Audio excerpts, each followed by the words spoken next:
तो आज हम सेकेंड बेबी सिंड्रोम के ऊपर वीडियो बनाएंगे। यानी यह एक ऐसा रोग है जो शिशु के मस्तिष्क को प्रभावित करता है।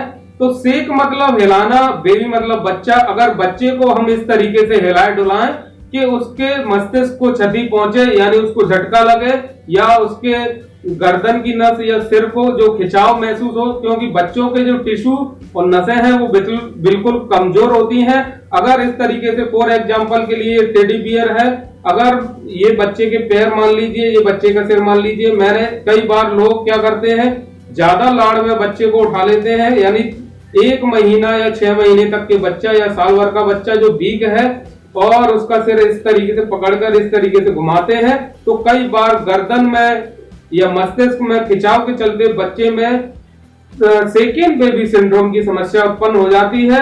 या फिर बच्चा ज्यादा रो रहा है या फिर अन्य कोई उसको परेशानी है, उस कंडीशन में वो बच्चा यानी रोने की कंडीशन में है या फिर रो रहा है, तो आपने बच्चे को इस तरीके से जोर से हिला दिया है तो बच्चे की गर्दन की जो टिश्यू है और जो ब्रेन के अंदर जो नसें हैं उसमें ब्लड क्लॉटिंग की संभावना यानी बढ़ जाती है। कई बार बच्चे की हंसली यानी इस तरीके की यहाँ गर्दन के पास एक हड्डी होती है वो उतर जाती है और बच्चा रोता रहता है। एक स्थिति ये बन सकती है।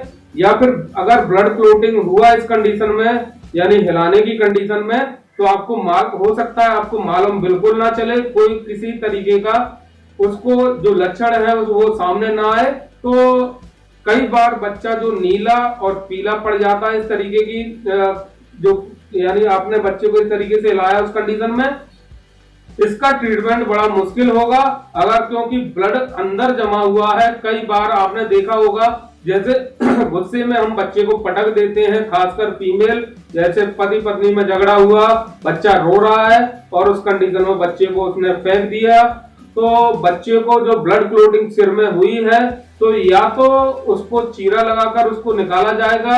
अगर आपने चीरा लगाकर उस ब्लड को नहीं निकाला तो वहां पर पस और मवाद बनेगा और बच्चे को ब्रेन हेमरेज और कोमा में बच्चा जा सकता है ट्रीटमेंट ना करने की कंडीशन में।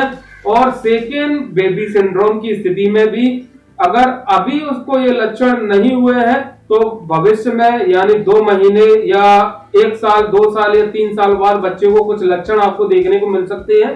जैसे बच्चे को बार बार फीवर आना, यानी अगर उसकी दिमाग की नसों में अगर कोई हिलाने डुलाने पर, अगर झटका लगने पर अगर कोई यानी जो दिमागी बदलाव आया है नसों में, टिश्यू में या स्वेलिंग है, तो बार बार उसको फीवर आएगा। लकवे जैसी स्थिति बच्चे की हो सकती है, हो सकता है आगे उसको लकवे का शिकार वो बन जाए। और ठीक से भोजन न कर पाना, अगर वो ब्रेस्ट फीडिंग कर रहा है तो ब्रेस्ट फीडिंग करने में उसको दिक्कत हो और आहार निकलने में उसको परेशानी हो। बच्चे को चिड़चिड़ापन की समस्या बच्चे को हो सकती है और त्वचा नीली और पीली बच्चे की पड़ सकती है। ये नीली और पीली त्वचा उसी कंडीशन में पड़ेगी जब बच्चे को आपने जोरदार झटका दिया है हिलाते समय में, या फिर गुस्से में, या फिर आपने पटका है, तो ब्रेन में जो ब्लड क्लॉटिंग हुई है, या फिर बच्चे को किसी से टकरा कर चोट लग गई है मस्तिष्क में, तो उसको खून जम जाएगा बच्चे का, यानी नसों में से, ऊतकों में से खून भर जाएगा।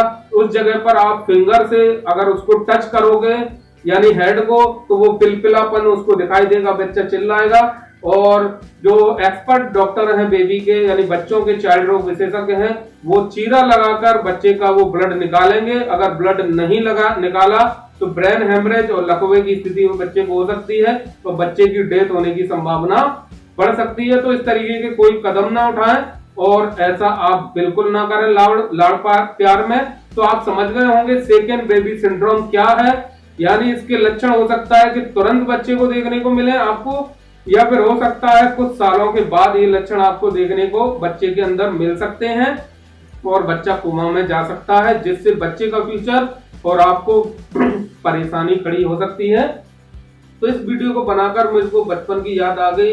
ये डॉल है, यानी इस तरीके के कोई भी काम आप ना करें जिससे कि आप और आपके फैमिली मेंबर में यानी जो बच्चा है वो दिक्कत में आए। तो बस आज के लिए इतना ही, धन्यवाद।